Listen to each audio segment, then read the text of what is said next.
Hello दोस्तों, स्वागत है आपका एनवी एजुकेशन में। आज ही एक नोटिस आया है वेस्ट बंगाल बोर्ड की तरफ से आपके सिलेबस के रिगार्डिंग। उसमें सारी डिटेल्स दी हुई हैं कि आपका इस साल का सिलेबस जो है वह कितना होगा। वैसे तो उम्मीद थी कि सिलेबस बहुत कम कर दिया जाएगा। अब चलिए देखते हैं वेबसाइट पे कितना कम हुआ है और सिलेबस कैसा है। तो हम चलिए अपने ब्राउज़र में और यहाँ पे सर्च कर लेते हैं वेस्ट बंगाल बोर्ड की वेबसाइट WBBSE। तो ये रही वेस्ट बंगाल बोर्ड की ऑफिशियल वेबसाइट आपके सेकेंडरी एजुकेशन वाली। और यहाँ पे देखिए नोटिफिकेशन रिगार्डिंग सिलेबस ऑफ माध्यमिक परीक्षा सेकेंडरी एग्जामिनेशन 2021। चलिए देखते हैं इसमें सिलेबस क्या है। तो ये पहला वाला नोटिस जो है, यहाँ से पीडीएफ डाउनलोड कर लेते हैं। ये पीडीएफ आपको डिस्क्रिप्शन बॉक्स में भी मिल जाएगा। तो देखिए ये जो नोटिस है ये 25/11/2020 का, मतलब कल के डेट का ये नोटिस है। इसमें वेस्ट बंगाल बोर्ड में जो भी सिलेबस में चेंजेस हुए हैं उसके बारे में बताया गया। और ये चेंजेस सिर्फ और सिर्फ ये 2021 के लिए ही है। ठीक है, 2021 में जो एग्ज़ाम देंगे बच्चे सिर्फ उनके लिए। ये बिल्कुल मत सोचिएगा कि 2020 का सिलेबस भी यही रहेगा। ठीक है, तो सिर्फ 2021 के लिए सिलेबस है। यहाँ पे पर्टिकुलरली बोल दिया गया है सिर्फ 2021 के लिए। और सिलेबस को लगभग 30 से 35% कम कर दिया गया है। आपका जो भी सिलेबस था पहले, उसमें से पीछे से 3-4 चैप्टर हटा करके सामने के 5-6 चैप्टर्स आप पढ़ेंगे, बस उतना ही सिलेबस में इंक्लूड है। तो चलिए देखते हैं क्या क्या है। वैसे तो टॉपिक वाइज और चैप्टर वाइज मार्क्स डिस्ट्रीब्यूशन पूरा आगे आने वाले नोटिस में बता दिया जाएगा, ऐसा इसमें लिखा हुआ है यहाँ पर। अब सिलेबस में देखते हैं क्या क्या है। तो बंगाली फर्स्ट लैंग्वेज, जिनका बंगाली फर्स्ट लैंग्वेज है उनका सिलेबस कुछ यहाँ पे इस तरह से लिखा हुआ है। इसमें हिंदी के बारे में नहीं बताया गया, लेकिन फिर भी आप यहाँ पे ग्रामर का पोर्शन कॉमन देख सकते हैं। ग्रामर के पोर्शन में जो भी होता है व्याकरण में, कारक, अकारक, संपर्क और समास, यही दो व्याकरण में दिया गया है। बाकी जो आपके ग्रामर में आती हैं, राइटिंग स्किल्स आते हैं, वो सब वैसे ही रहेंगे। कॉमनली दोनों में, बंगाली, हिंदी, इंग्लिश मीडियम के लिए सब सेम रहता है, तो वैसे ही रहेंगे।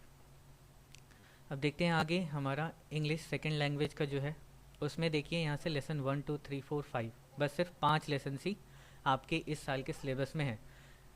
तो पीछे के जो 3 चैप्टर हैं उनको हटा दीजिए। क्या क्या है, द स्नेल और और दो चैप्टर्स हैं, वो सब हटा करके बाकी ये जो बचे हैं 5 चैप्टर, ये पूरा आपको प्लेलिस्ट में हमारे वीडियोस में मिल जाएंगे। सारा का सारा अच्छे से कंप्लीट कराया गया है और सबके एक्सरसाइजेज भी बहुत अच्छे से कंप्लीट कराए गए हैं। इसमें दो पोयम है और बाकी 3 कहानी है।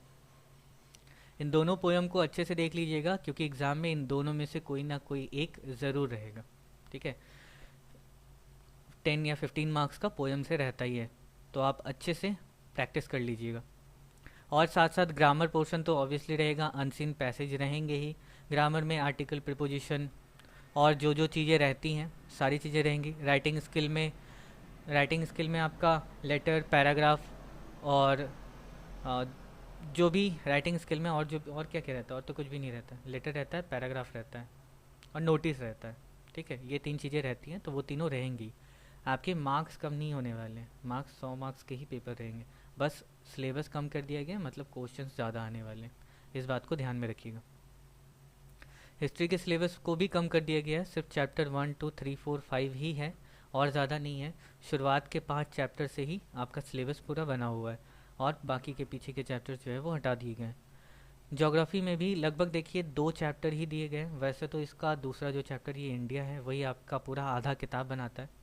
बाकी जो exogenic process and resultant of landforms, यानी कि जो रिवर, विंड और ग्लेशियर से बनने वाली जो भी चीज़ें होती हैं, जो लैंडफॉर्म्स होते हैं, उन सब के बारे में आपको पढ़ना है। मतलब दूसरा सेकंड चैप्टर में भी ये है। बस यही 2 चैप्टर आपको ज्योग्राफी में पढ़ना है। लाइफ साइंस में सिर्फ 3 चैप्टर्स कंप्लीट करने हैं आपको। Control and contribution of living organisms, जो भी पहला या दूसरा चैप्टर ये है। पहला और दूसरा चैप्टर कंटिन्यूटी ऑफ लाइफ 1 और 2 चैप्टर, और heredity and some genetic diseases, ये आपका जो विकास वाला चैप्टर है, जिसमें विकास के बारे में बताया गया, क्रमिक विकास के बारे में बताया गया, उस चैप्टर के बारे में ही है। और उसी चैप्टर से रिलेटेड जो बीमारियां होती हैं, उसमें जो बीमारियों के बारे में बताया गया, क्या क्या बीमारियां होती हैं जेनेटिक प्रॉब्लम होने की वजह से, उन सब के बारे में आपको पढ़ना होगा। जैसे हीमोफीलिया है, थैलेसीमिया है, नाइट ब्लाइंडनेस है, ये 3 बीमारियों के बारे में आपको किताब में दिया हुआ है। तो बस उसी के बारे में पूरी जानकारी आपको रखनी है। सिलेबस छोटा हुआ है, ध्यान रखिएगा, मतलब क्वेश्चंस बहुत ज़्यादा आएंगे उन चैप्टर से, ठीक है। फिजिक्स में भी सिलेबस आपका कम कर दिया गया है। फिजिक्स में क्या है, कंसर्न अबाउट आवर एनवायरनमेंट, यानी कि लास्ट चैप्टर जो है आपका, एकदम आखिर का जो चैप्टर है वो, बिहेवियर गैसेस और केमिकल कैलकुलेशन, ये दो सामने के 2 या 3 चैप्टर नंबर 2 और 3 ये हैं। लाइट और करंट, ये 2 ही है। लाइट में तो आपका बहुत वास्ट पूरा दिया हुआ है लाइट में, वो भी ज़्यादा मुश्किल नहीं है, आप पढ़ के आराम से कंप्लीट कर सकते हैं। करंट इलेक्ट्रिसिटी है। अच्छा, केमिस्ट्री में periodic table and periodicity of the properties of element. देखिए केमिस्ट्री का जो पोर्शन है आपका बहुत बड़ा सा चैप्टर है, बट उसमें से जो टॉपिक्स सिर्फ यहाँ पे दिए हुए हैं, सिर्फ आपको वही पढ़ने हैं और कुछ नहीं पढ़ना है, ठीक है। मतलब पीरियोडिक टेबल के बारे में जितनी सारी जानकारी आपके बुक में चैप्टर में दी हुई है उसको पढ़ना है। 1 से लेकर के 30 तक अगर आप जो एलिमेंट्स हैं पीरियोडिक टेबल में उसको याद कर सकते हैं, उनके प्रॉपर्टीज़ के बारे में पढ़ सकते हैं, तो ज़रूर पढ़िए, उसको बहुत आगे भी काम आएगा आपके लिए।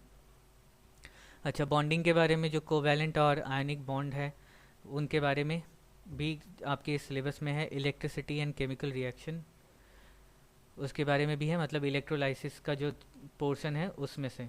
यहाँ पे ऑर्गेनिक केमिस्ट्री का पार्ट नहीं दिया हुआ है, ओके, तो मे बी आप उसको स्किप कर सकते हैं, लेकिन फिर भी पढ़िएगा तो आपके अगले क्लास में काम आएंगे। या जो भी बंगाली मीडियम के हैं, अगर उनको बांग्ला समझ में आता है, या फिर आप लोगों को अगर बांग्ला समझ में आता हो तो आप यहाँ पे देख सकते हैं। ऑब्वियसली बंगाल में है तो बांग्ला पढ़ना आता ही होगा। अच्छा, मैथ्स का भी सिलेबस ऑलमोस्ट कम कर दिया गया है, बहुत कम कर दिया गया है। मैथ्स में ट्रिग्नोमेट्री तो बिल्कुल हटा दिया गया है, देख रहे हैं, ट्रिग्नोमेट्री तो है ही नहीं इसमें। तो शुरू से देख लेते हैं क्या है। क्वाड्रेटिक इक्वेशन विथ 1 वेरिएबल, सिर्फ 1 वेरिएबल, जो आपका x² x और प्लस c इस तरह से करके इक्वेशन जो बनता है वो, यानी कि चैप्टर 1 का जो पार्ट है वो पूरा का पूरा।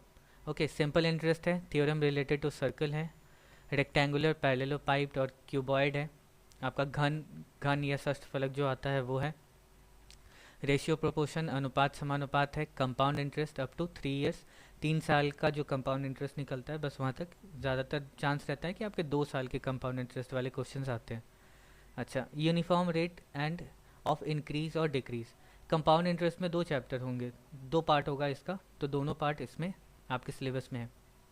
Theorem related to angle in the circle और राइट सर्कुलर सिलेंडर, आपका ये है, सिलेंडर है, क्वाड्रेटिक शर्ट्स हैं यानी द्विघात करनी। Theorem related to cyclic quadrilateral, ये भी है।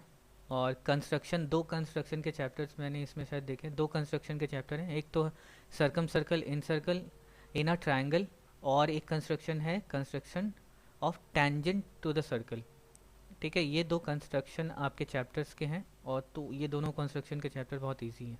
अच्छा, गोलक है, वेरिएशन है, पार्टनरशिप बिजनेस है, theorem related to tangent to the circle ये है, राइट सर्कुलर कोन है, शंकु है, और सिमिलरिटी है। मतलब आप देख सकते हैं इसमें चैप्टर बहुत ज़्यादा ही कम कर दिया गया, पीछे के पूरा का पूरा ट्रिग्नोमेट्री हटा दिया गया, पूरा ट्रिग्नोमेट्री हटा दिया गया, ठीक है। चैप्टर 23 से लेकर के 25 तक सब कुछ हटा दिया गया।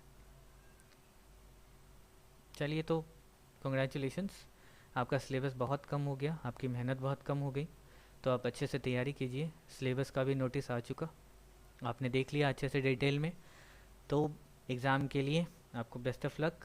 आने वाले टाइम में ही आपके एग्ज़ाम के डेट भी डिक्लेयर हो जाएंगे, तो मे बी वो फरवरी में ही हो, बट देखते हैं उस टाइम तक सिचुएशन कैसा रहता है, उसी हिसाब से गवर्नमेंट डिसीजन लेगी। तो चलिए, अब इसी के साथ आपको आपके एग्ज़ाम के लिए good luck, take care, bye bye.